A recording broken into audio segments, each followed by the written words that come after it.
Colonel Anil, you may, sir, please go ahead and start. You may start. Fine enough. Can you, 1 minute. My video is muted from your side.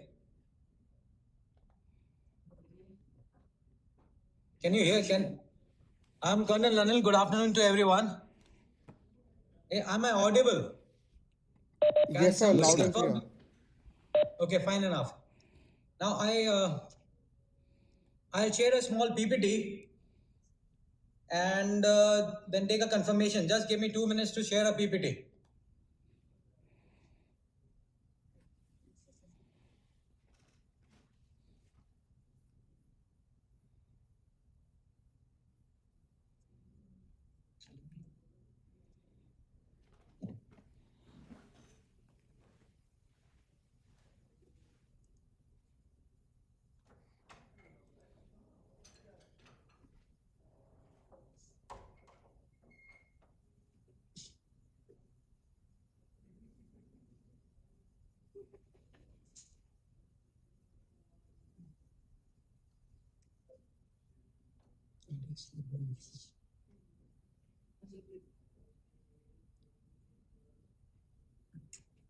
Okay, is the PPT visible?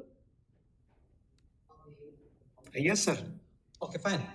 Now, on the very onset, let me welcome all the participants. 1 minute. Programme आहे ना त्याचे ज्या Google forms आहेत त्यांनी केले okay and अजून एक lecture किंवा एक सेमिनार अरेंजमेंट आहे. Should I begin? सो मी तुम्हाला ते शेअर करतो. दुसरा very good afternoon to you all. On the very onset, let me welcome all the participants on this webinar on Innovation for Defense Excellence, iDEX Framework. This is the preview on which I'll take about 15 to 20 minutes. The aim, iDEX and its selling feature, role of DGQA in iDEX project, QA requirement, specifically concerning the CV, that is combat vehicle, present and future, just for the information of the house, and some suggestions to the participants, what we have faced during the handling of this project, so that we should be able to achieve the ultimate aim of iDEX framework. And lastly, if there are questions, we'll have a question answer session.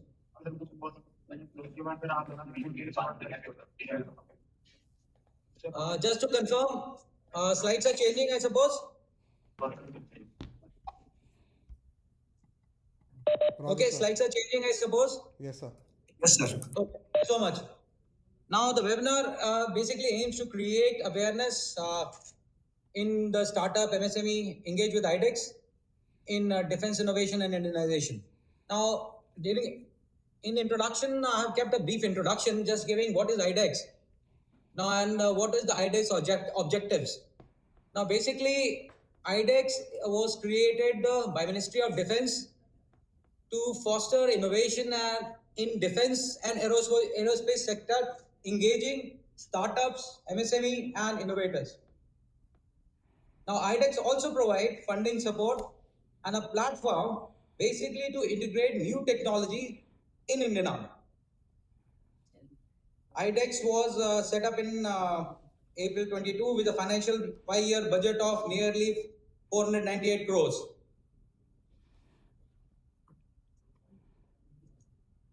Now, apart from fostering innovation and technology, it has also become a procurement pathway, a path for Indian Armed Forces, and the procedure is very well laid out in Defense Execution Procedure 2020.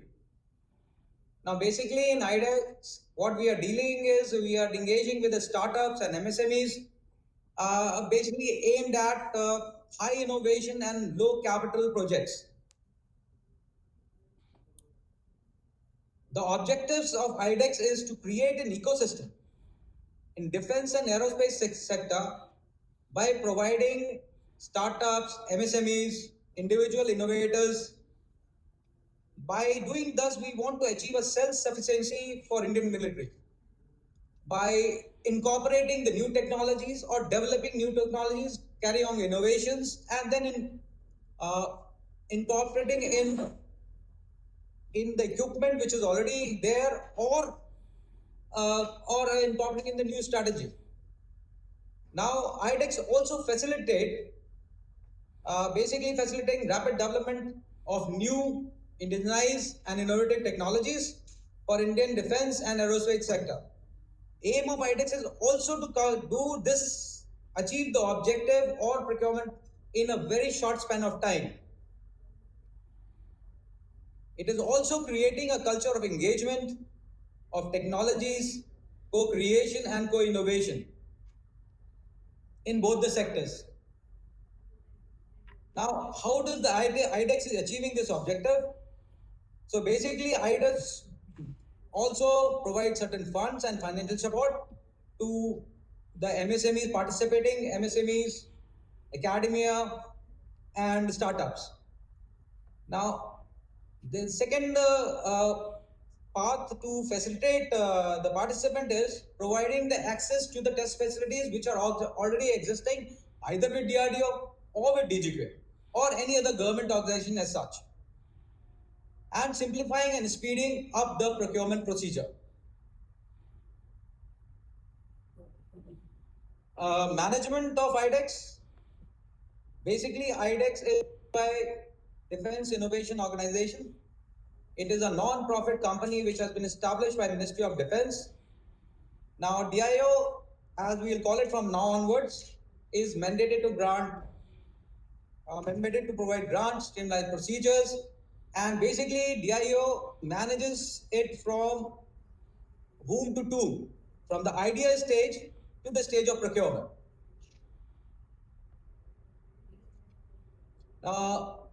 DIO also conduct certain challenges through which the ideas are mooted. That is your basically the Indian Defense Startup Challenge, that is DISC and Open Challenge.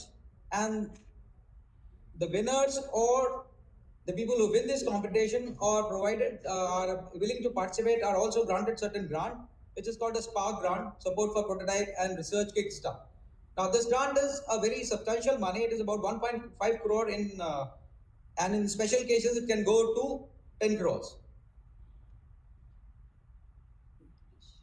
Now, participants can be startups, MSMEs, R&D institute, academia, individual innovators, and their definition is well laid out in various documents of government. So I will not, although they are listed on the viewfoil, I will not go into it. I'll give you just 30 seconds to just go through what are startups and where is it defined, and what is MSME. Okay. Now, individual innovators can also are encouraged to participate in these Spark or the competition DISC and open challenges. And however, in this particular, I forgot to mention it, that research and academic institution can also use this category to participate in this DISC and open challenges. But if they have to get a grant, Spark grant, they have to form a startup. Now, just for the information, the minimum indigenous content should be approximately 50% in the project. Now, just for the information of the house, it must have exceeded also by the time I am presenting this. But as per my information, I think iDEX has already cleared about 31 items, which are worth about 200 crores. And many of the projects are in the pipeline, and this figure is going to increase to a very high extent. Okay. Now, certain activities which are performed during this complete framework: a launch of challenges and receptor proposal. Then there is a high power screening committee, I think selection oblique screening committee. Then we sign a contract. There are various milestones through which the project goal. We'll see one by one each milestone in the future slides. So this HSPC is a high power selection committee.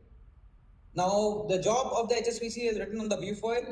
In nutshell, they are complete authority of reviewing and approving the proposals which are received under open challenges and Defense India startup. They also select the winners and they also decide about the amount. Amount is 1.5 or whatever amount they decide upon, and this amount is also dependent upon the project milestone, costing, technology, etc. Now, composition as well, they are all, this high power selection committee is composed of various experts of Defense and Technology Center who evaluate their proposals for the utility and impact defense and aerospace industry. Okay, this is basically in broad or in nutshell what happens or what we are supposed to do at various milestones. The milestone one is set to be kickoff. So basically, we are the project facilitation team is formed. The problem definition statement is there. Requirements are written. Then QR and draft PSQR is formed. I hope in milestone two is where we come in. Now in QA rep is integrated and QA parameters are not are finalized actually. Now this for finalization of QA parameters depends on number of things. In the CV directorate, most of the cases which we are dealing with are generally fitted inside the vehicle. So depending upon the employability, depending upon where it is getting fixed, the QA parameters are decided. Now these QA parameters then are communicated to DAs, and then there is approval of PSQA. Milestone 3 is delivery of integrated and validation ready. So the facilitation of system integration of project by project facilitation team. So basically in this particular stage, your design should be ready and the prototype development should start. Now we draw up procedure for user trial readiness review. User trial readiness review is basically to check whether the equipment that has been, it is only readiness here. So equipment which has been to be supplied is properly fitted and it is giving the it is fulfilling the requirement which has been stated in milestone 1 or 0. Now, milestone 4 is delivery of user trial QA ready prototype. So, in this particular stage, your prototype should be ready. QA validation and certification you should carry out. Conduct UTTR against integration by DA. Finalization of GSQR and preparation of draft RFP. So, basically, in milestone, the milestone 4, the QA evaluation should be completed. Now, milestone 5 is basically formation of composite trial team for single stage composite trial, then issue of RFPs to the winning DAs, conduct of TC, that is your financial process, conduct of FA, field evaluation trials, and conduct of CNC, and issue of the contract. Okay, now basically there are two type of, before I go to the QA requirement, this is where the crux comes in. There are basically, one should understand there are two types of requirements. Now one is user requirement and one is QA requirement. Now user requirement, basically I've given certain examples over this. Operating temperature, storage temperatures, now capable to work, perform the intended function, adherence to the safety standards, and when it is fitted in or if it is fitted inside a vehicle or an equipment, whether it hinders the existing performance or not. So basically there are user requirements and QA requirements. Now QA requirements are based on certain specifications or QA specifications, and we generally test the basic reliability of the equipment which is coming under the iDEX. Now certain QA requirements, I have listed it on the view foil. So one can go through it. I'll give about 20 odd seconds to go through this QA requirement while I speak. Now, as you must visualize, combat vehicle directorate deals with tanks and its variant. And basically, to put it otherwise, it is T-72 and its variants, uh, T-90 and its variants. Then we have ICV and its variants.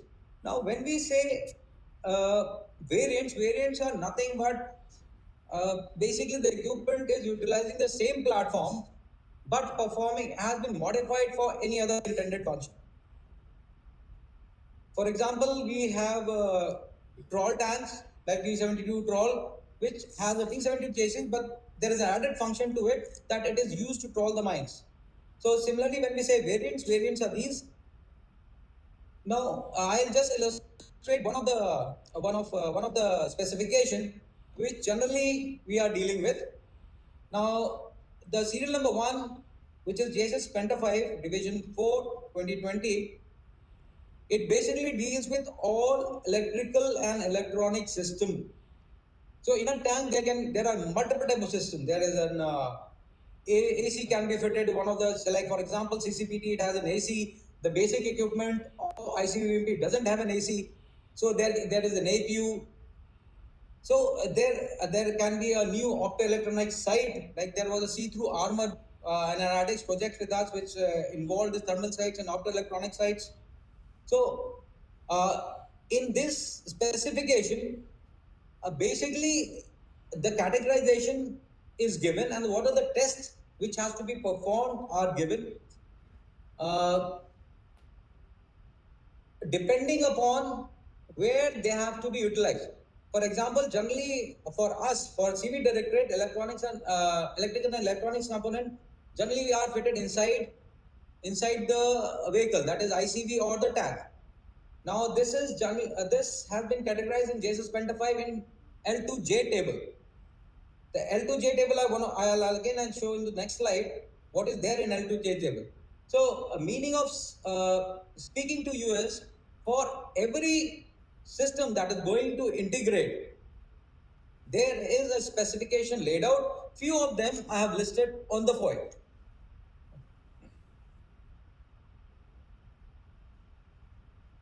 There are certain specifications which we have adopted. For example, evaluation of fuel consumption, it is adopted. IS, we have adopted the IS. Method of evaluation of power to weight ratio, adopted IS. Then gradability, checking of gradability, gradient, brakes. If you're designing a brake, there is an IS and there is a TY also. Moving forward, I'll just show you, this is one of the table from JSS 5855-11. Now this is for optoelectronics equipment. If I go back, you can see the serial number 5 here. So this is JSS 5855. The specifications, the list which these are the tests, one of the table in the JSS 5855. So these are the tests which we are required to conduct, QA tests. Now, one might argue that certain tests are not required. So in case when we in milestone 2, when we give QA requirements or QA test requirements to the DAs, we do consider that whether these tests, any test is required or any test should be omitted. For example, now there is a sealing test which has been given in this on the view foil.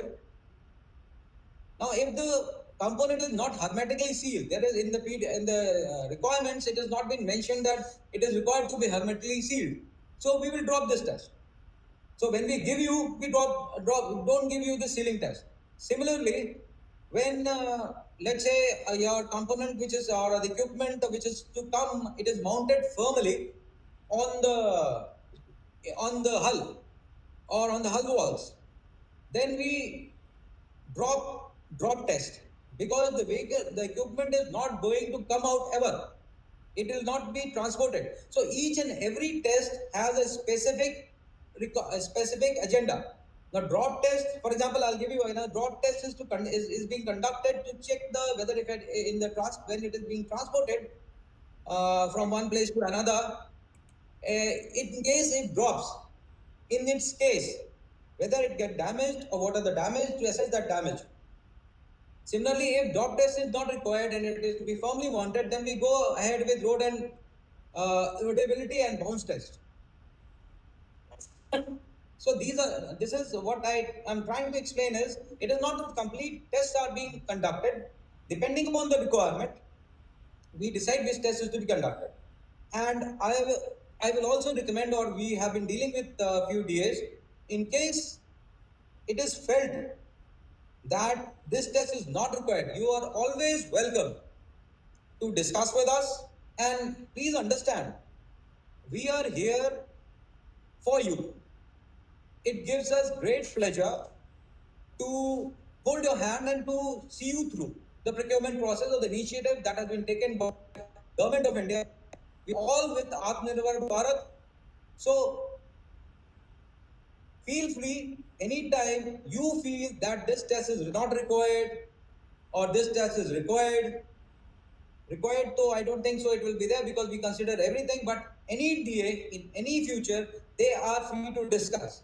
And I recommend when you design your equipment, you should go through these specification, either it is JSS Penta 5 or otherwise, or JSS 5855, whatever the specification is relevant to your equipment which you are trying to develop, please go through this QA requirements. It basically will help us to negate the time loss we are going to have later on. Okay, now coming to certification. Now, please understand it is not necessary that DGQA or the QA agency do all the tests. You can get these tests done from any NABL lab or a government lab or even international accredited lab is acceptable to us. In case for any particular parameter, in case I don't see there is a parameter in our domain, in CV's domain, which is not NABL accredited. But anyways, in case you feel that there is a parameter for which there is no government lab existing, no international lab existing, and you have the facility. So if you want to test in your lab, then that can be also accepted. Requirement is only that when you conduct the test, a QA rep has to be present. Okay. Now, there is a word that has come in serial number 1, that is SDOC. So, SDOC is Supplier Declaration of Conformity. Now, basically, when we accept the test based on based on the test result from NABL accredited lab, the supplier or the manufacturer has to give us a certificate along with the test report stating that it meets the required parameters or it has passed the qualified test. SDOCs cannot be accepted without the test results. So, last paragraph I have written, it is very important. I, Anil Kumar, as a manufacturer, just cannot give a statement that this particular equipment has been tested against this specification and has been found acceptable. This acceptable has to be supported by the test result from NABL lab, government lab, international accredited lab, or we witness it in your lab. Okay. Second point, which all acceptable tests should be done as per sequence that has been given in the respective or applicable QA specification. Now, these specifications, for example, JSS or JSG, they are open source documents which can be easily be obtained by paying a meager amount from Department of Standardization. And no draft report should be forwarded to QA agency for verification or comment. You must understand, we the QA agency should not be commenting on the draft test reports. So para number 4, I have already discussed with it. Let's move to the next slide. Okay, just for the info of the house, these are the certain projects that we are dealing with. See-through armor, and I'll tell you why these projects are getting delayed or why these projects are not getting through. Now, see-through armor basically did not get through because it did not achieve the operational parameter of it. The companies were given number of chances, but the requirements which were there, which were defined in your project data requirements, were not fulfilled. So this did not come. Silent Overwatch is running project. Both the firms are on evaluating the equipments. IFF is identifying front and foe. Then we have a situational awareness column and integrated digital cockpit. Okay, these are certain future projects. Temperature control garage, augmented reality or virtual based, VR based, technical training stimulator, anti-skid track for BMPs. Now, let's say I'll take number 3, anti-skid track for BMPs.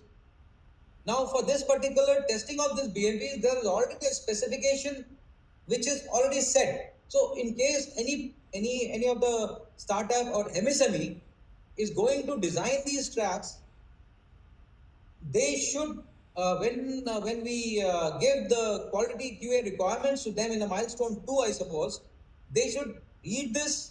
Any problem faced, they should discuss with us. They are free to visit us anytime.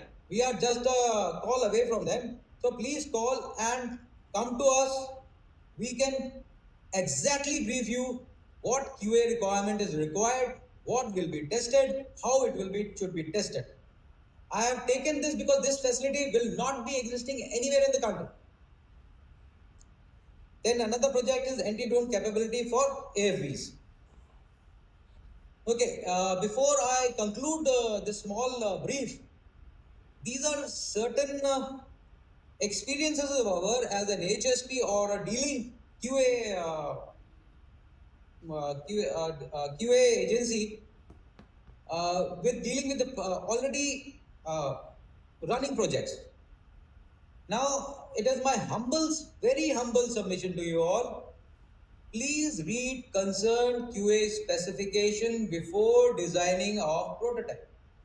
And similar goes with your project requirements. Now, I will mention 2 cases. I will not name the projects, but I will mention 2 cases.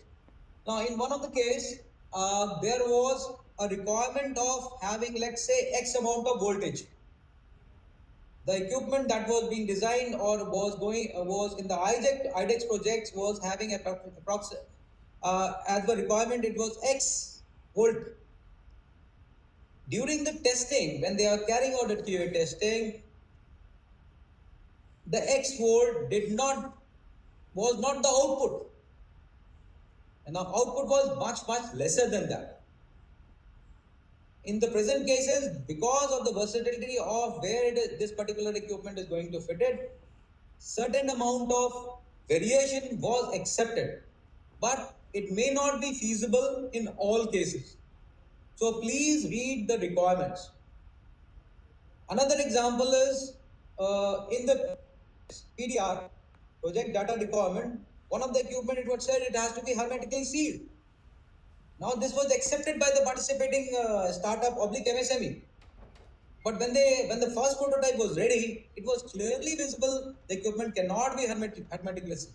Now, these things can be accepted at the later stage after having a collegiate or discussions. But if the participants and the participating startup and MSME can look into these things and design their equipment accordingly, lot of time can be saved. Okay, point number 3 I've already told. Now, one more query which has always come to us. is why can't I use prototypes unit test? Now, please understand, while we carry out QA testing or fulfill QA requirement, we are basically aiming at reliability of the equipment. And you should give it to us because this equipment is going into military-like or military-like equipment or will be used in operational scenario where failure could cause loss of mission or much worse, maybe harm to individual, etc., etc.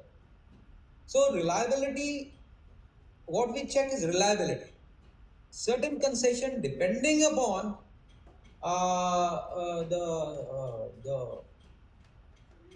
depending upon the line directorate or the directorate dealing with the particular projects can be considered.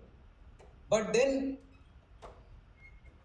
QA test, for example, if I have to do there is a sequence which is given: vibration testing, then there is a high temperature test, then there is a cold temperature test, then there is a certain test. Now these tests are designed in a sense that they effectively check the workmanship, the reliability, the performance of the particular equipment in that uh, after the test are concerned or during those conditions. For example, the question has come to us maybe about a month back from one of the participant. See, when we do a, let's say when we do a temperature test, we check the equipment before it is performance of the equipment before it is put in the chamber. Now we check there is a cycle given, and as per whatever is given in the specification, we check in middle of the test also, and then we check once the test is completed. Then we check the performance of the equipment. Now the query that came to is why do we have to check in between? Why can the test be completed in one go? So, a response to that particular participant was, and now we also need to know the performance of that equipment while it is undergoing that temperature. For example, if my equipment is being operated, let's say at minus 10 degrees centigrade in uh, in uh, in Leh or in a high altitude area, I need to check the performance there. It should be able to perform in that fluctuating temperature as well. So that is why we carry out the check. Next point I have already iterated. Design and develop the prototype which should meet the PDS and PDR requirement to avoid delays. Feel free to contact us anytime. So these are the few suggestions which uh, we wanted to present it to the audience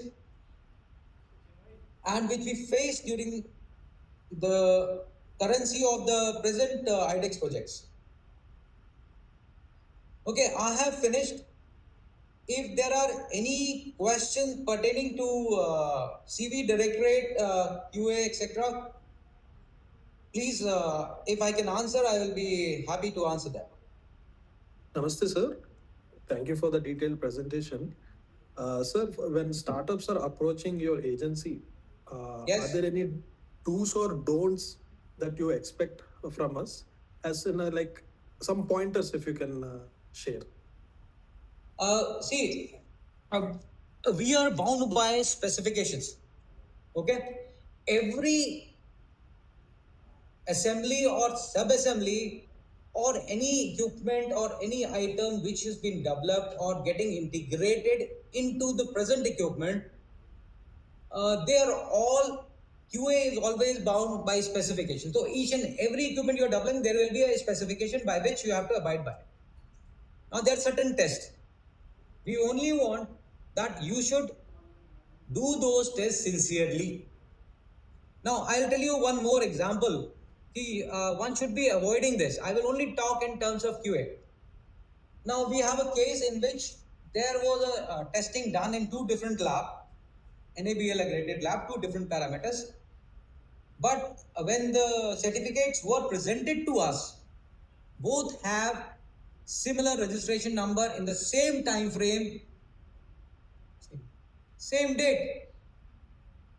Now my job is audited, and please give me one reason to accept that. I cannot accept that. So please avoid these things. You want any help from us, how to go about it, we are all there for you. One call away, as I said earlier. You can visit us, you can discuss it with us day after days. But then please don't cut short. That is my only advice to you. Everything will go smooth. Any other question? Hi, sir. This is Praveen Kumar from Aquayu Tech. Sir, my question is, what processes and what standards do we follow for software certification, software solution certifications? Okay, fine. I think I have shown you 1 minute. I'll go back into my slide. I think I have written it. 1 minute. Yeah. Software evaluation. Okay, fine. You see serial number 8? JSD 1040 2023. I hope I answer your query.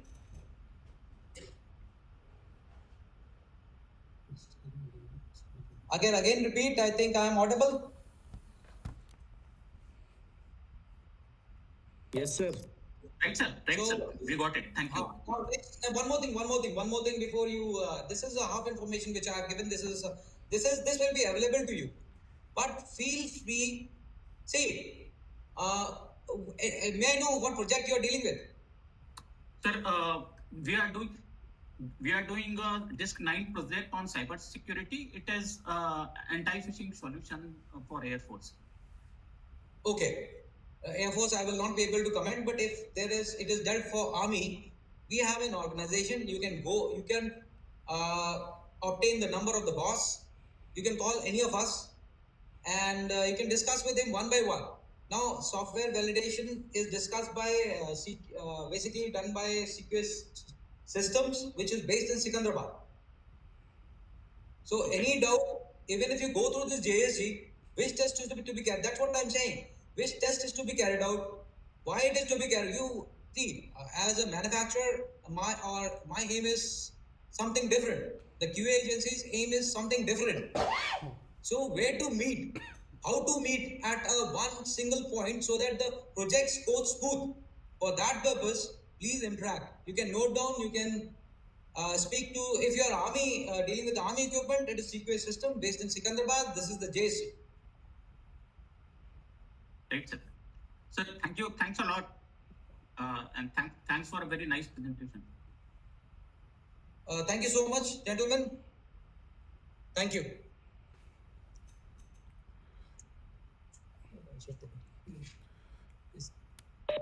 Thank you, Colonel Kumar, for the wonderful session. Now I'll request the next speaker from DGQA.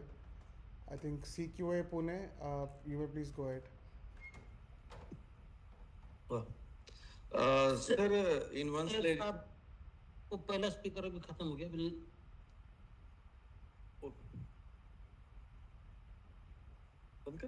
Hello. Sir, I have one sir, I question. am Colonel KT Chaudhary sir from Secure Ammunition. I am the joint controller over here. Yes, sir. So in next 30 or 40 minutes for the audience, I'll be bringing about the basic awareness program. That's what been conveyed to me, that I need to bring out the awareness about the iDEX to the forum. And moreover to that, being a ammunition fraternity, we are sitting here as a controlate. So ammunition will be one of the aspects that I will be covering up as a part of the iDEX project. The basic nitty-gritties. Rest, I'm very sanguine about that. The basic details which are available at the iDEX.gov.in and MOD site, these are good enough to understand the policies, the guidelines. However, I have given a try to bring it out within 15 minutes or so, the basic brush upon the iDEX and its related parameters, guidelines, SOPs, and how it works, and how we get involved as a DGQA per se to the iDEX projects. So for next 30 minutes, I'll be sharing a presentation with you all to just bear with the details. I'll be keep mentioning about the crucial parts on that view foil. Share कीजिए. Sir, before you start, sir, so any information like pertaining to iDEX, the challenges, the milestones, you may sir skip because Colonel Anil Kumar has already covered it. You may briefly cover what is your role when it comes to iDEX projects. If you have made some beginning slides that tell about iDEX, so you may please skip that. Yeah, for ammunition perspective, I will definitely cover. I have kept those 4-5 slides with me. Yes, What sir. basically is the role of the secure ammunition as a part of DGQA in such iDEX projects where ammunition innovations and the technology upgradations have been proposed under iDEX. I'll be covering those in that. Yes, sir. Thank you, sir. So before we start, a thought of the day. It's a topic itself is quite a heavy. It's a iDEX, demands a lot of efforts from us to meet the aspirations of Atmanirbhar Bharat or self-reliance. So the thought of the day generally brings out that idleness has always been the enemy that sits within. And at the same time, the efforts are always pay you the dividends throughout the life, including your survival. This thought, I have taken it as my first slide because it fits in for the topic of the day, where the continual efforts toward meeting the basic requirements to achieve the terminal objective of self-reliance fits in well. And that's why I thought okay, we should start up with the basic understandings about our mindset to go into this topic. Next, please.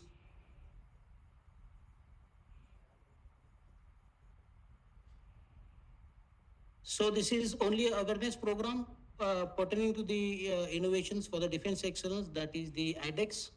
Me as Colonel K.T. Chaudhary, I am a joint controller here at Secure Ammunition, Pune. I'll be covering my brief in another 15 to 16 slides of coverage and we'll cover it within 25 to 30 minutes.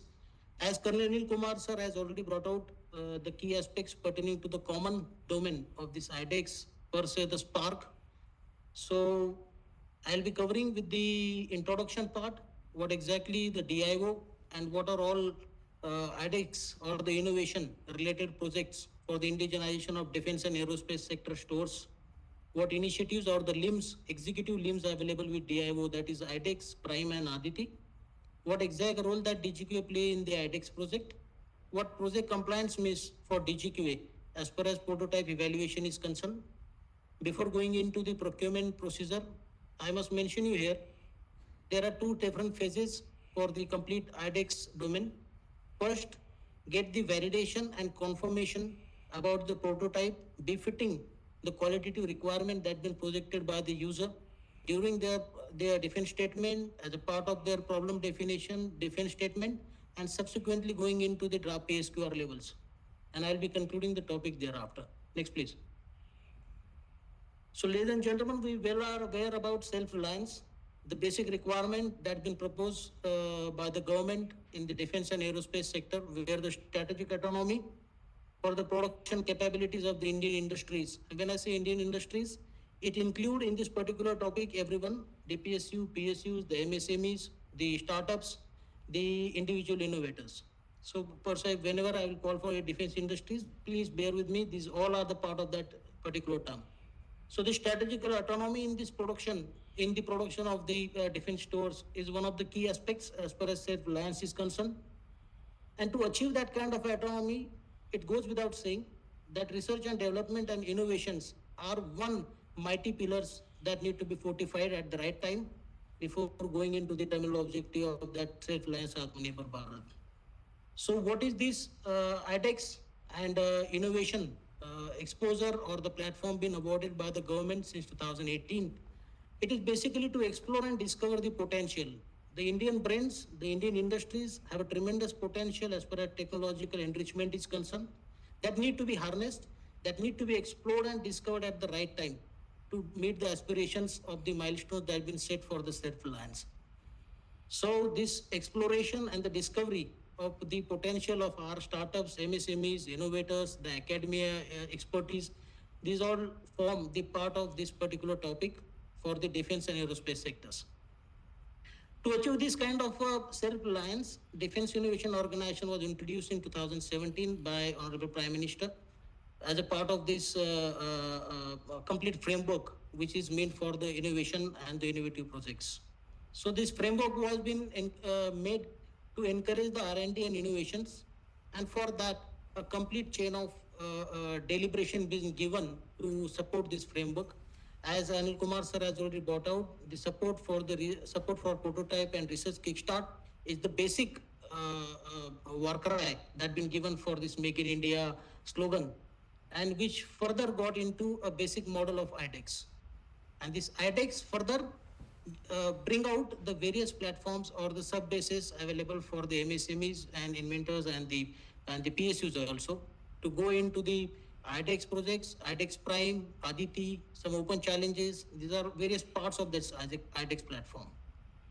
And we all are aware there are dedicated funds which have been allotted for the iDEX by the Department of Defense Production under MOD to encourage and harness the skills of this innovation in the right time through various projects. Coming to the DIO, I'll just bring out the basics of this DIO. Next, please. We all know that it's a Defense Innovation Organization. It's a not-for-profit company under Section 8 of Companies Act 2013, under the two basic founder members of HAL and BL. So DIO is nothing but the first mindfulness given towards this Atmanirbhar Bharat concept. And so DIO was introduced in 2017, basically been considered as the first addressing node where the challenges will be brought out by the forces or by the Indian entities, and those will be thrown to the public domain, to the Indian brains in the form of the challenges. So the launching of all the challenges that you see on idex.gov.in, the MOD site, these are basically comes through the DIO, through SHQ definitely, and those come in the form of iDEX, in the form of Prime and Aditi. DIO has a crucial responsibility been allotted to manage the funds which have been allotted by the Department of Defense Production for innovative projects.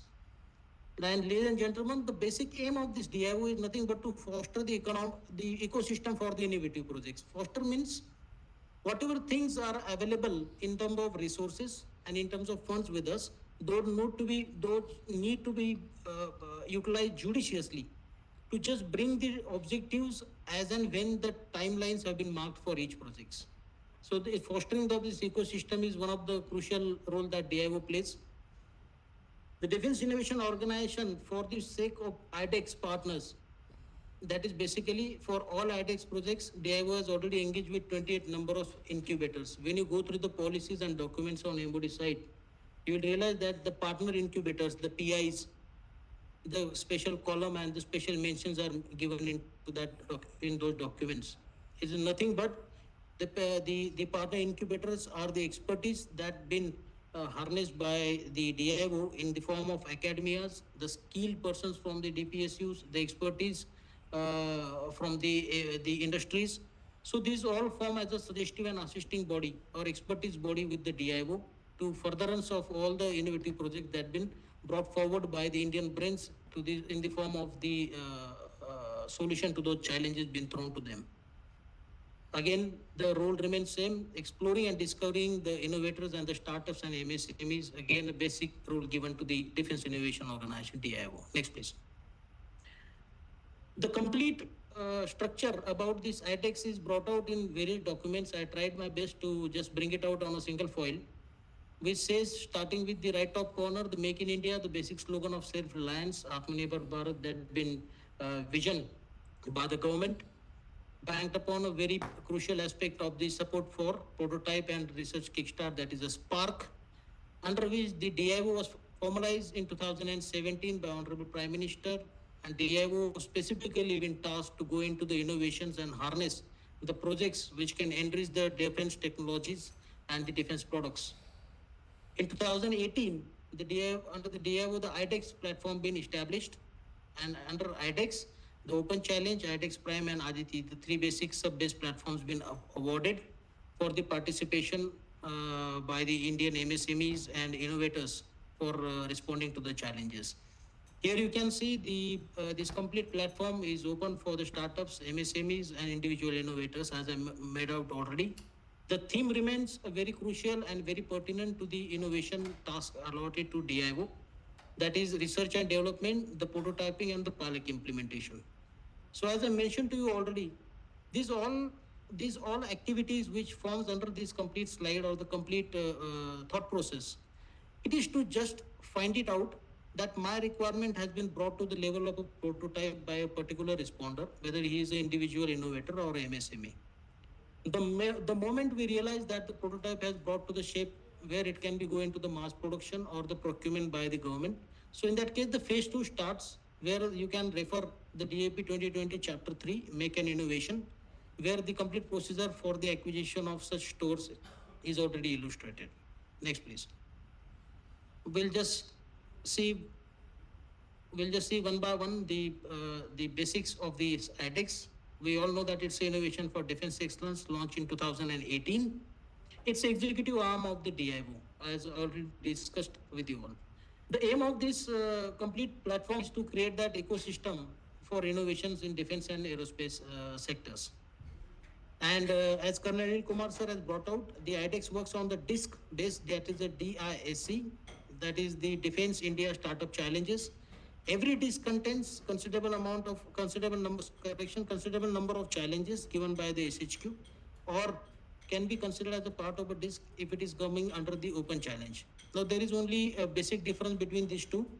Any challenge which is a part of the DISC is already predefined by the military entities and DPSUs. So it forms directly as a problem definition or as a part of that DISC. However, in an open challenge, the innovator or the MSME is free to bring their ideas directly to the user, directly to the military entities or the user. And accordingly, the screening committee or the expertise or the user will scrutinize the document and may form it as a part of a particular DISC under open challenge. So the OC and the DISC challenges differs this much only as of now. So who all will be throwing those challenges to form the part of the DISC? DISC में आने वाले सारे challenges कौन बेचता है? Who send those kind of challenges on the DISC? So it's a service headquarters of all three forces: Army, Navy, Air Force, Coast Guard, the DPSUs, the MHA, and the other units. So all the government entities who need the Indian expertise in the form of industries like MSME and the innovators to bring out the solution to their problems, they definitely use the channel of the iDEX, where they project their problem definition and are likely to be responded by the MSMEs. Present status, I just upgraded that this 13 is closed as of now, which was continuing of 7 challenges for all three forces. The product development budget in iDEX, as a normal challenge taker or as a normal challenge winner of any MSME or innovator, you will be awarded with the grant of 1.5 CR as a grant to aid. When we say grant to aid, it is a maximum. Beyond that will not be allotted, and it will be termed as a product development budget. So 1.5 CR is the maximum allotment of funds. Probably depends upon the agreement as a challenge winner that you make with the DIO or the service headquarters for the release of these funds in a sequence or in a phase or in a milestone manner. The iDEX always facilitate the rapid development of new indigenized and innovative technology. It's a rapid. The word rapid comes because with such a billions of population with us and such a brains which have a technical niche and the inclination, a single problem is likely to be handled by billions and millions of the brains to find out the solution. So the iDEX platform is one of the best and the vital platform as of now, which can foster or which can facilitate the self-reliance to the country, because the response to those such kind of problems are in a real-time, quick manner and with better reliability. iDEX always create the culture for the engagement with the startups. It is basically a boon boost, or we can say encouragement toward this MSMEs and the individual innovators to definitely explore these kind of platforms. The most crucial part of iDEX is that it empowers the culture for the co-creation and co-innovation. The stakeholders, whether it is the DIO, user, buyer, developing agency, QA agency, whomsoever is there, they are in a continuous coordination, continuous interaction, continuous, you can say that improvement. So this continual efforts makes the lead platform the co-creating and the co-innovating platform, where all stakeholders are directly get involved into these two particular domains of creation and innovation. There are a lot of things on this topic. It's a quite a vast one. So I just urge and request the all participants to keep visiting this iDEX.gov.in site to get the updates. It's a very self-explanatory topic, and lots of information is already available on the government sites. Next, please. The iDEX Prime, nothing differs from iDEX. It is very much part of this platform iDEX. Only difference is that over a period of time, the lesson learned is a very much essence of the growth. So through the iDEX, it has been learned that there are certain projects or there are certain problem definitions which demands the innovative projects which are large scale defense projects, which turn into a large scale defense projects, where the funding for that project becomes significant requirement. And accordingly, the iDEX Prime, all the challenges which form the part of the disk of iDEX Prime category, those will be awarded with the product development budget up to 10 crores maximum. Vis-a-vis that we've seen earlier, 1.5 CR in the small scale projects or the small scale innovative projects. Presently, unfortunately, there is no prime challenge that I found on a MOD site. I may be wrong. You keep visiting the site. It's a very user-friendly site where you can see the disk, the batch numbers for the Aditi and Prime projects. Everything is given very meticulously. Back.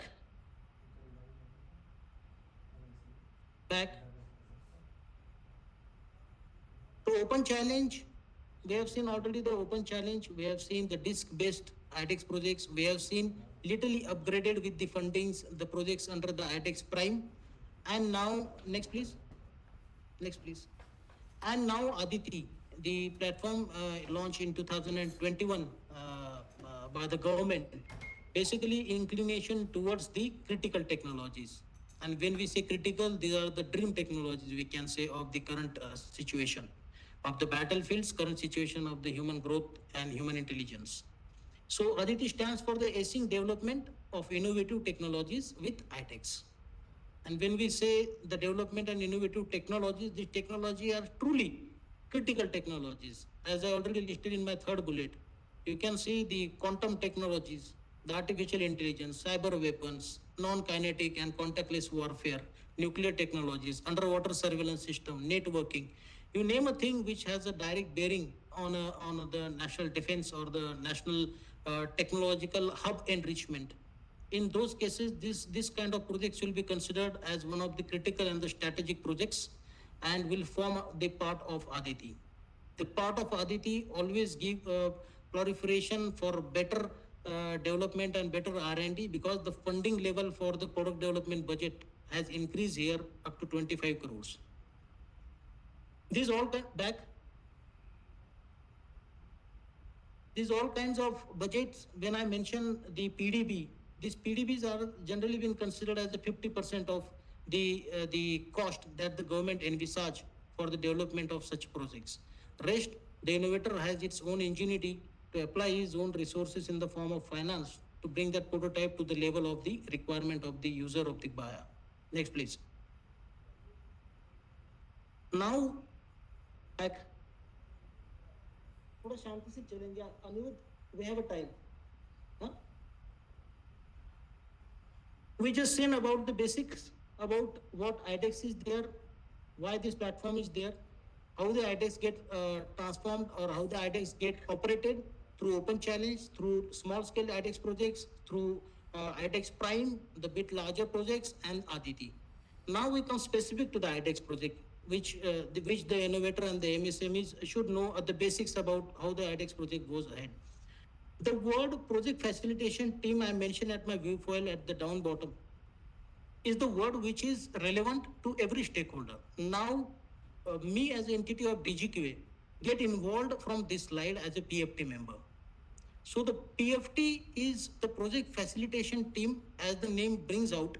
It's a facilitating team as an interface between the service headquarters and the developing agency, whomsoever has won the challenge. So requirement of the SHQ and the queries from the developing agencies. These both need to be sorted out by this PFT team. I'll be bringing about a brief about this PFT in coming slides. Next, please.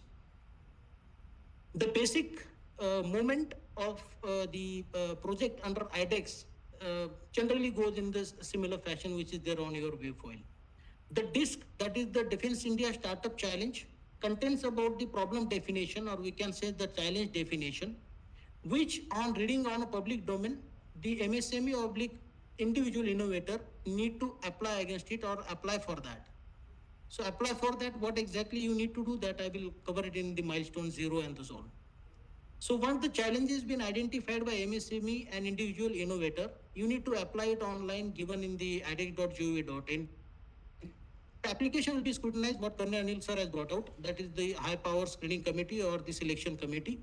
They will be scrutinizing your application to make at least two conceptualizing MSMEs oblique innovators who fits the requirement and who understood the concept of that problem in a better manner.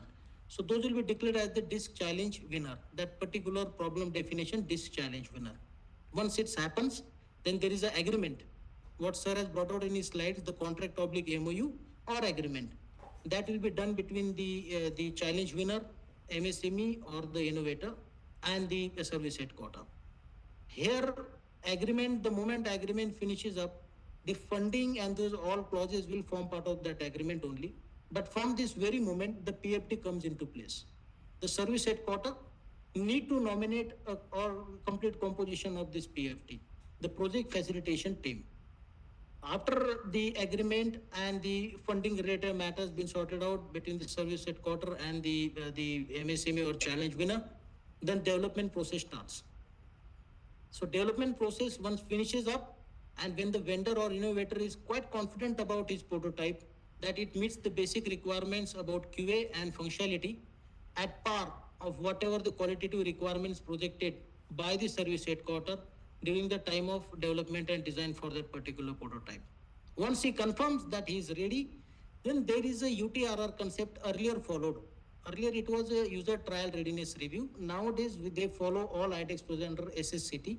That is a single stage composite trial, where the user and the technical team together simultaneously evaluate the product in one go itself.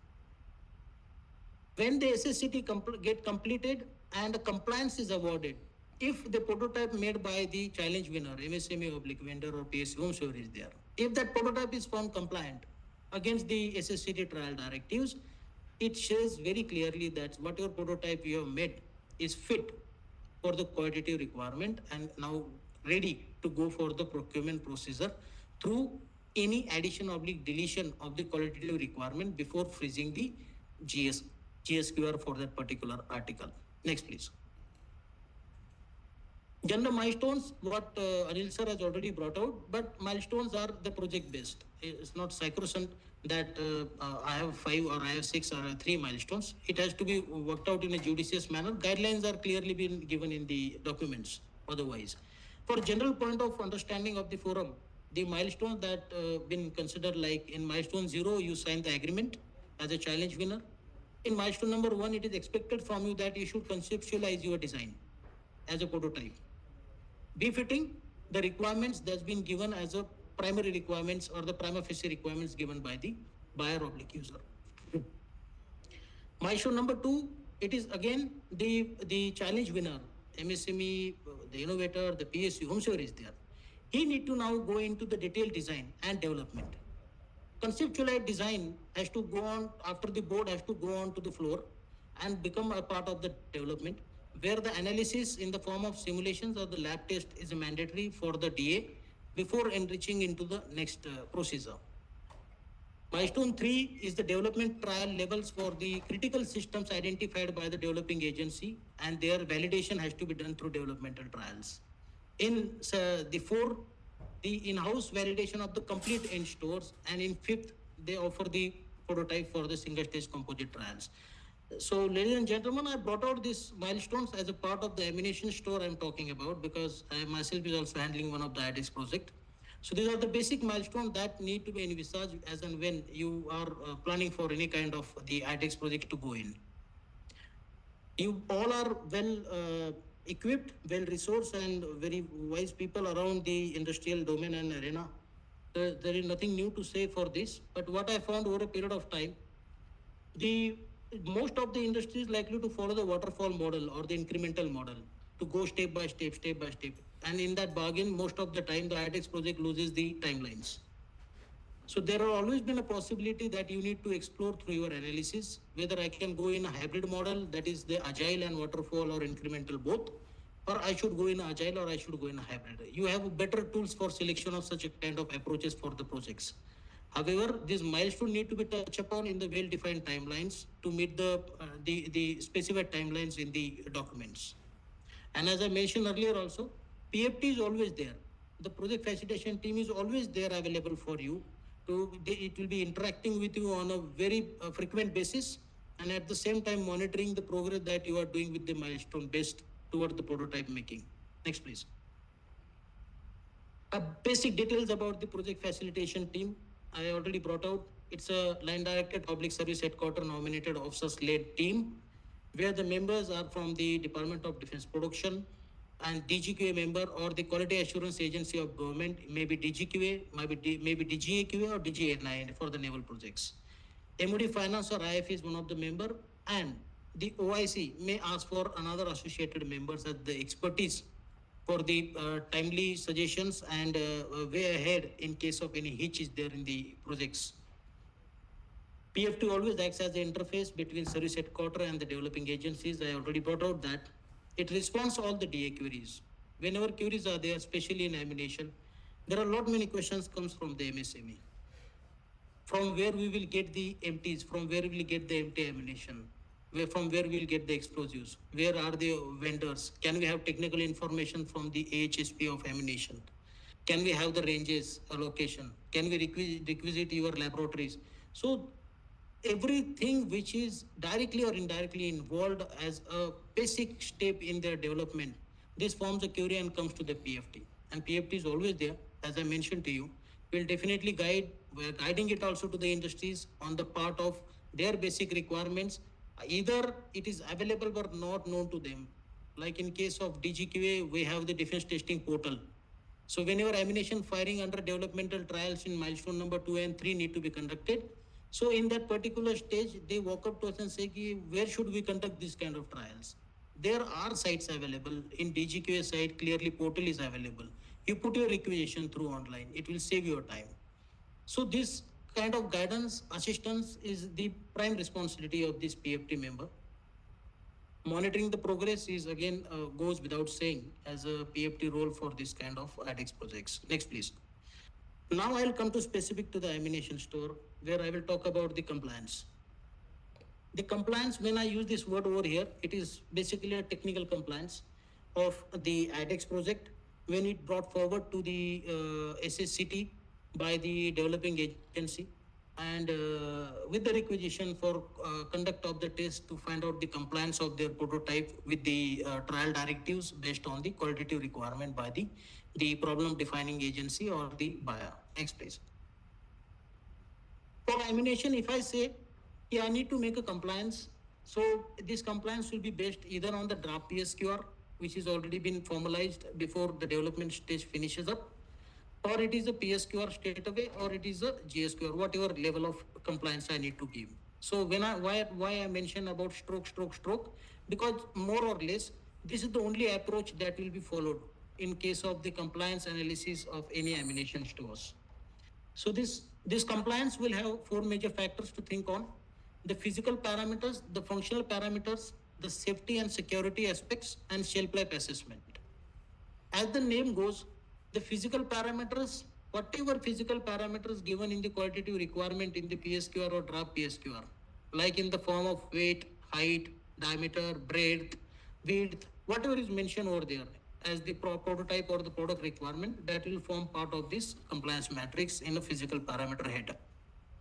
Functional parameter is extremely crucial because it is aiming straight away towards the intended purpose or the terminal objective for which the buyer has put up his requisition to you to make a prototype or a product.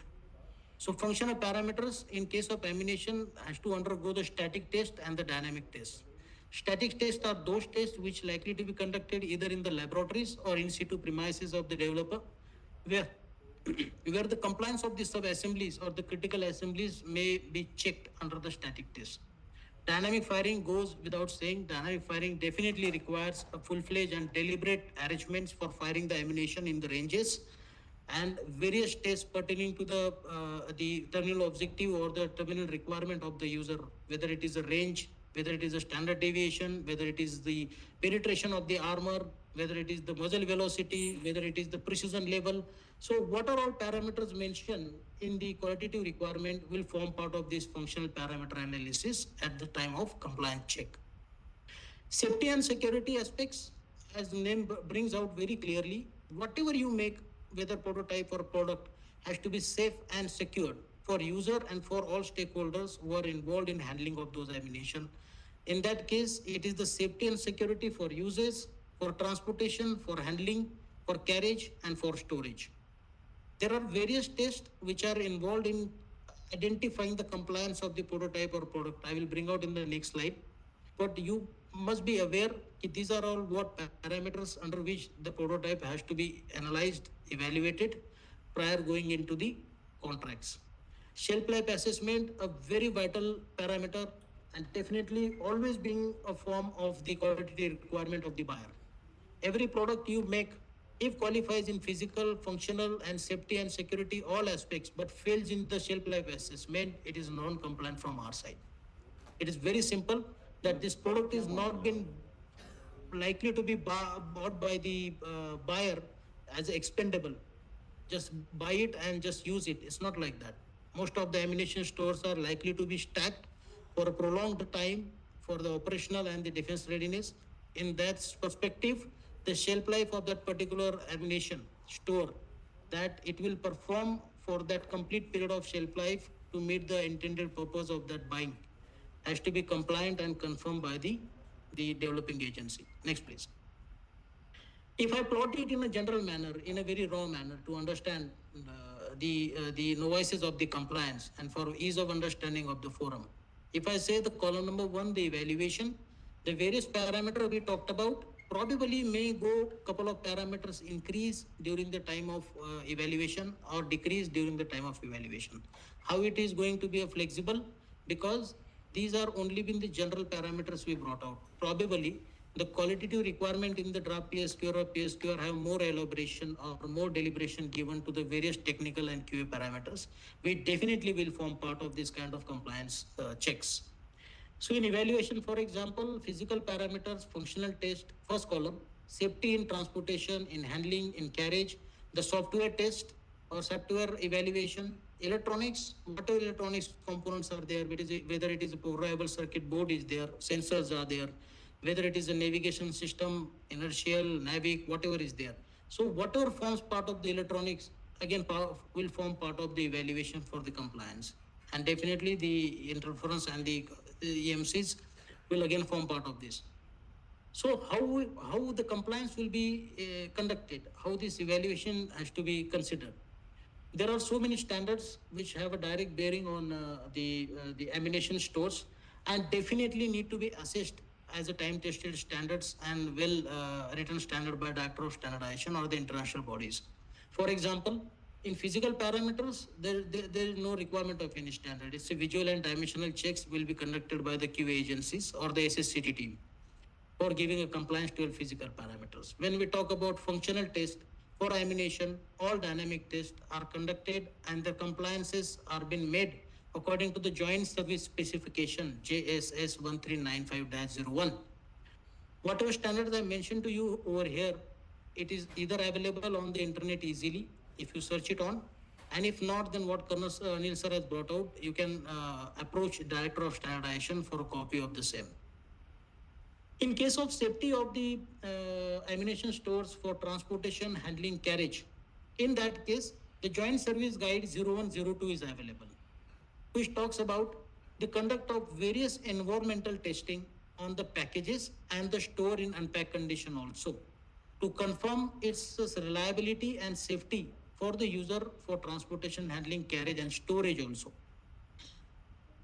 For software, evaluation has to be conducted as per JHG, again, Joint Service Guide 1040, or there is another option available in the form of ISO ICI EEE, that is 12207. It will be clearly brought out to the developing agency in the subsequent stage. There is nothing to worry about it. It is a basic guideline that the MSME and the individual innovator must be knowing. The points in the path which have been flagged and need to be touched upon while going into a developmental phase. Reason being, there will be no turn back if you not touch it upon and it straight away undergoes evaluation. It will fail or will go in non-compliance. It will be a complete waste of exercise and redo exercise for the innovator. So basic details should be known. What are our standards? What are our compliance tests? What are all kind of methodologies that are likely to be imparted for the evaluation and compliance matrix? Again, any doubt, feel free to go toward the PFT. Any doubt, feel free to ask the DGQA team member who is a part of that technical evaluation. In case of user trial related parameters or user related parameters, then the user member is also part of the PFT only. In case of electronics, the environmental testing of electronics about its rigidity and its the mightiness in the form of handling, transportation, carriage. At the same time, its reliability functioning. The both aspects can be checked or evaluated under the Joint Service Specification Penta 5 available, again on the net also. For EMI and EMC evaluation of the prototype and the product, there are two standards generally being followed, JSS Penta 5, either JSS Penta 5 or there is a MIL standard available, 461 ECHO. It is meant for the critical checks of the sub-assemblies, and 464 Charlie, which is meant for the complete in-store to be evaluated and tested for EMI, EMC. Next, please. So this is what the basic I wanted to just bring it out under the awareness program of this iDEX as a part of seminar, and to bring out the basic aspects pertaining to the ammunition stores. If I need to conclude such a huge topic of this iDEX and Spark, so ladies and gentlemen, this journey is not that as simple. There may be so many challenges coming across, but there is always been a way ahead and there is always been a solution for such problems. We should be get ready, and we should have that kind of a bent of mind to just tackle this kind of innovative projects in the form of making the Atmanirbhar Bharat a real vision for the national defense. The framework of iDEX definitely is one of the most significant platforms that been seen probably by all of us, which gives a clarification at the same time the fostering our thought process to meet these the defense aspirations through the co-creation and co-innovation, as I already brought out in my earlier talk also. And the end of the time and the end of the paragraph, I just narrated the line which fits to all of us. And seeing the current scenario across the globe, it has become, everybody has become increasingly competitive across the globe, and only fittest have the chance to survive. So it's a high time now for us to go for a continual efforts through such a kind of platforms and constantly keep improving ourselves to meet the requirements and to remain the competitive in this globe. Thank you, ladies and gentlemen. Namaste, sir. Thank you for the detailed presentation. We learned a lot of things. Sir, my question is from, let's say the iDEX challenge consists, the startup has to deliver certain munition. Now, the very beginning thing is from the designing part, yes, startup is able to do, but the testing, where can we test these munitions and what kind of facilities are available? And I believe after this testing, we will be approaching the CQA for the audit of the certifications. So this testing and getting it certified is the mid phase. Designing and CQA aspect is clear, sir, but can you provide some guidance on the testing and the certification aspects? Like what kind of facilities are available for startups? Yeah, I got your question. What's your good name, please? Sir, I'm Suraj, sir, from Arca Aerospace. Yeah, Mr. Suraj, your question is well understood and well read. You are well down part of the ammunition store per se, the testing of the components or testing of the sub-assembly or the end store during the developmental and design stage. There are two options available to you as a developing agency. Either one, we have a DGQA GD tape. We have the already our own setup available on the website of DGQA also, which is for the testing and proof. So whatever test available for ammunition stores in the laboratories of DGQA that are well chalked out in that portal, you can straight away go for requisition for conduct of tests. Number one. Number two, as far as the developmental trials for ammunition or your subcritical or critical stores are concerned, like if you want to know the telemetry of any guidance system, but you want to have the range to operate that because probably ammunition may go to the range of 1,000, 2,000, 5,000, 10,000 mid. So in that case, requirement of proof range again available online through this same portal, testing and proof portal of DDT of DGQA. That is option number one. Option number two, it has always been mentioned that NABL accredited laboratories are the option that always need to be explored by the design agency, because the testing parameters at design and developmental stage are extremely crucial. You cannot have any bit of a deviation at subsequent stage you found because of the improper testing of your initial phase of the development and design. So it is always recommended that you should get your prototypes, assemblies, sub-assemblies, components, end store, whatever you want to test, either from the government laboratories. When I say government laboratories, then there are laboratories available with DRDO. There is a TBRL, there is a DMRL, there is a ARD, there is R&D DG. So DRDO has a plethora of setup available for testing of the warheads and the defense stores. That is government laboratories you can explore. You can explore NABL laboratories. Non-NABL laboratories are your choice, because end of the day, you have to submit the test reports. You have to confirm the testing of your prototypes in-house through the NABL laboratories or government laboratories only. And as you brought out in your question about, what do you say that? Certification. So this certification, more or less, you will find even NABL accredited labs are available for the non-explosive components, of course. For NABL accredited laboratories, you have the government labs, you have the DGQA laboratories, and to certain extent, the laboratories are available at the DPSUs also. So those laboratories can also be explored for testings. I hope, Suraj, I answered your question. So for non-explosive components, yes, sir. But for explosive components, where do we get it certified? Explosive component testing probably is not accessible for every laboratory in this country. That explosive components will be tested in any normal laboratory. You have to have the laboratories who have those kind of licenses and who have those kind of facilities available. As I brought out to you, you either approach the DGQA laboratories, that we also have our own laboratories, Predictive Technological Laboratory in Pune, Secure Ammunition, where we conduct all kind of environmental tests on the explosives. You have the laboratories available with DRDOs, you should explore that second tier. If not, then you have to approach the third laboratory, that is with the MIL, who are at directly Munition India Limited, who is dealing with the ammunition since decades. And that is what you need to exhaust first. Noted, sir. Thank you.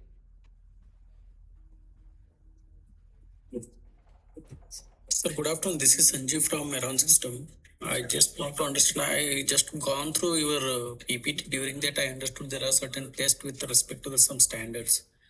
Whether these standards are applicable for all three domains like Army, Naval, and Air Force, or it is something Whenever specific? I mention, I got your point, Mr. Sanjeev.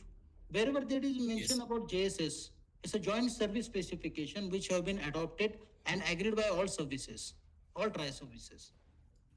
And even it is in the form of JG, it's again a joint service guide. So whatever documents in the form of standards been mentioned in the form of JG, that is a joint service guide, or JSS, it is applicable and adopted by all services. Okay, got it, sir. Thank you. Sir, this is Ramesh Kumar from FCT Gurgaon. Currently, I am dealing with the project Silent Overwatch, sir. Hello, sir. Yeah, you are audible, Mr. Ramesh. Yeah. Sir, for EMI and EMC, to whom should I contact? And what are the documents we have to follow to test this EMI, EMC?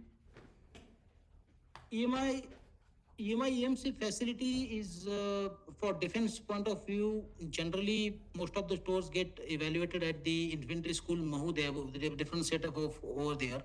There is a setup in the Bangalore. Bell Bangalore is also there. CQ Bangalore, that is the controller of quality assurance of the DGQA. The setup for EMI EMC is also available over there. Okay, sir. In the current era, I find I humbly submit to every participant over here. We are in an era where we have a lot of data available on click only. If you venture out onto a Google or you venture out into your deep search, you will find out the basic information flowing out to you. If you check for EMI EMC facilities, government facilities available, probably I brought out only 3 names. You may get 10 more from ARD also. Okay, sir. Okay. Thanks, sir. Suraj again here. So when it comes to fuses, like impact fuse or proximity fuses, are there any special kind of certifications, or does it fall under the non-explosive component of the testings or certification? You're talking about fuses. Yes. So fuses, until and unless, Mr. Suraj, fuse, we deal with the fuse into 2 different categories. One is in the empty form, and the other one is the filled form. Till the time it is empty, when I say empty, empties are also being used with the indicative charges, normal only for different testing purposes. But Right. the moment you put any kind of initiator or the explosives inside those fuse, it definitely becomes a component, defense component fill up with the explosives. Noted, sir. Any other question? Okay, thank you. Thank you, ladies and gentlemen. Thank you for participating. We have just made an endeavor and the best of our efforts to make you aware about the basic program of this iDEX and how we get involved into that, as a QA agency. And Colonel Anil sir has brought out his aspects and the clarification on part of the ICVs. And in the second session, I tried my best to bring out the aspects related to this iDEX and role of DGQA per se to the ammunition stores. Thank you. Thank you, ladies and gentlemen. Thank you, sir. Thank you so much for the Thank lovely you, sir. session. Thank you, sir. Thank you. So we'll start with the third session. So Mr. Durgesh Maurya will be taking the third session. Mr. Durgesh, please go ahead. Yes, sir.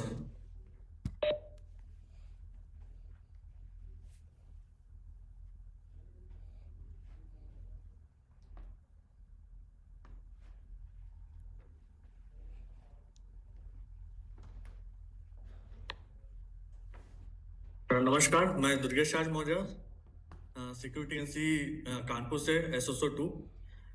Welcome to all the participants in the awareness program of iDEX project and the role of DGQA in the iDEX project. So start with the security NC role and its function. So what basically do security NC do with the contact and post-contact stages? What is the security NC? The security NC is authority holding sealed particular AHSP are associated with various technical activities of different stores like textile and clothing, footwear, leather and rubberized item, bulletproof jacket, parachutes and heavy textiles, tentage, etc. So at the pre-contact stage, we do the vetting of the RFP and the indent as given by the purchase officers, then the capacity verification of the firms, then the technical evaluation, trial methodology, drafting of the trial methodology of the particular stores of the textile and clothing. So it is on the pre-contact stage. Then on the post-contact stage, testing of advanced sample. Advanced sample means the contract of that particular store which is under development. This is the advanced sample. We test the advanced sample. After conducting the sample testing of advanced sample, we provide the clearance note for the bulk inspection to SQAGS. Then the testing of the bulk sample. If the bulk sample is cleared, then the lot is transferred to the particular COD for the army induction. Then the technical activities, the formulation of the specification, development assistance to purchase officers and the industries, defect investigation and standardization and codification. This is the basic role of security NC. This is the profile stores of security NC. We are dealing in the parachutes and its accessories, supply doping parachute, man doping, canopy harness, bag, back outer, etc., rope and jutes, light and heavy textiles, cloth canvas, rib stop, towel operating, leather cloth, black, surgical and hospital stores, bandage, plaster of Paris, dressing, field compressed, seat hospital, and wool cotton. Woolen stores, socks, beret knitted, stocking, scarf, sweater, blanket, cloth, bunting, etc., garments, trouser, combat disruptive jacket, coat parka, apron, salwar suit, etc. Then the footwear item, boot devious, boot high ankle, boot anti-mine, and other PT shoes. Bulletproof jacket, hard armor plate, front and back soft armor plate, trauma pad, groin pad, collar pad, outer jacket, etc. SCMA item, special clothing and monitoring equipments, ECWCS, sleeping bag special, socks woolen, special 2-layer, underslung cargo net, rucksack bag, boot multi-purpose, and glove outer, glove inner. Tentage, TEFS for 2-man and 4-man tent high altitude. This is the about iDEX project. A brief already given by the other CQAs. iDEX Innovation operates under the DIO, Defense Innovation Organization. It aims to engage startups, MSMEs, individual innovators, and academia to develop cutting-edge indigenous technology for Indian Armed Forces. So it is the flowchart of the iDEX project. First is the problem statement. The problem statement given by the service headquarters define the operational problem statement and a preliminary staff quality requirement that the PSQR to the iDEX. Then iDEX call for the public solutions, proposal submission, innovators submit solution, proposal and concept notes. Then screening and selection, evaluation by service headquarters and DGQA.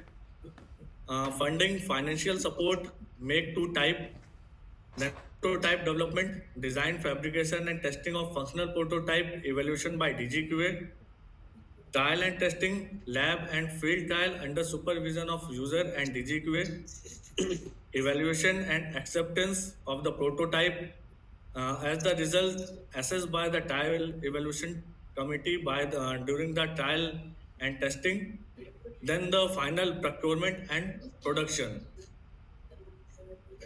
So what is the role of the security agency in the iDEX project?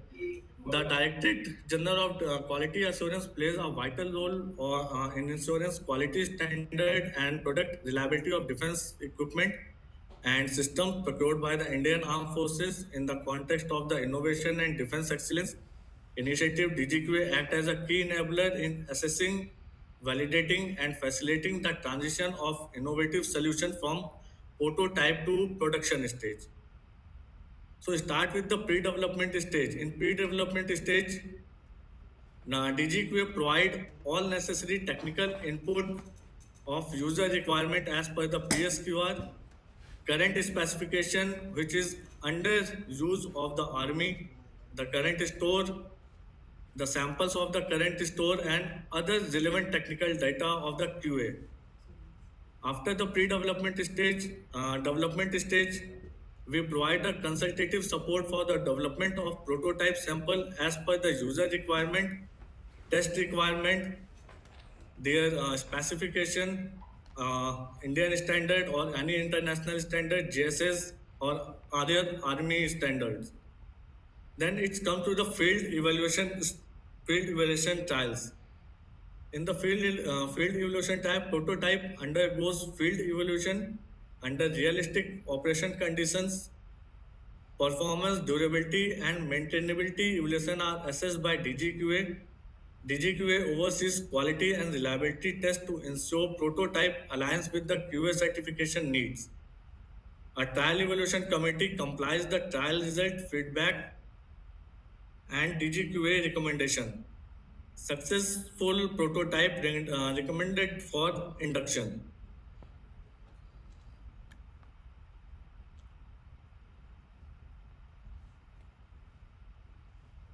After the induction, testing and evaluation stage, DGQA will assess the quality of prototype through various lab tests as suggested by developer, user, and AHSP for functionality check.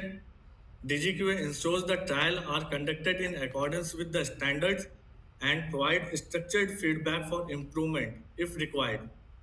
DGQA formulate the specification after validation of prototype samples, make QA plan, and certifies product quality.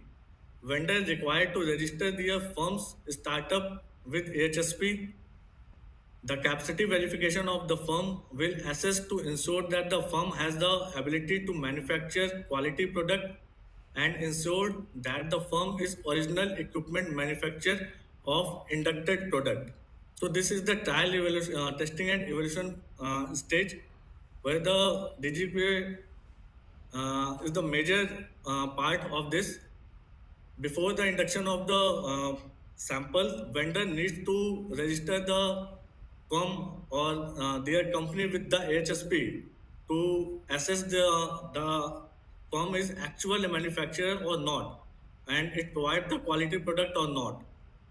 Then after this procurement, the procurement given to the particular contract or the selected vendor under the make to or the iDEX route.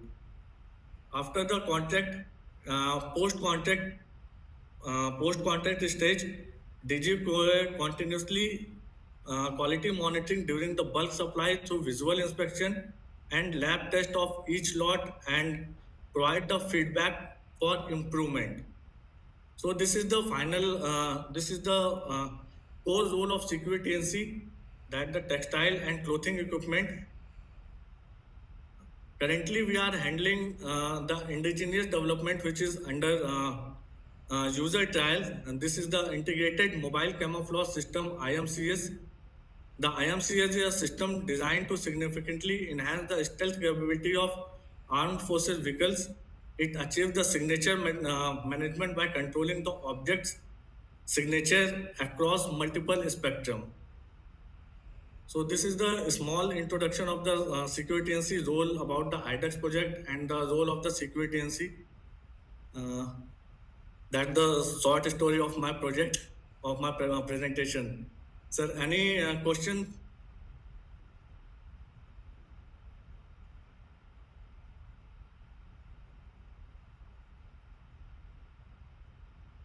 Hello? Yeah, Durgesh. I believe there are no questions. So thank you, Sir. Mr. Durgesh. Thank you for the lovely session. I thank you Sir. all the three panel members for taking out their time and like educating our iDEX startups about quality from DGQA. So thank you, sir. Thank you so much. We'll stay connected to you. Thank you.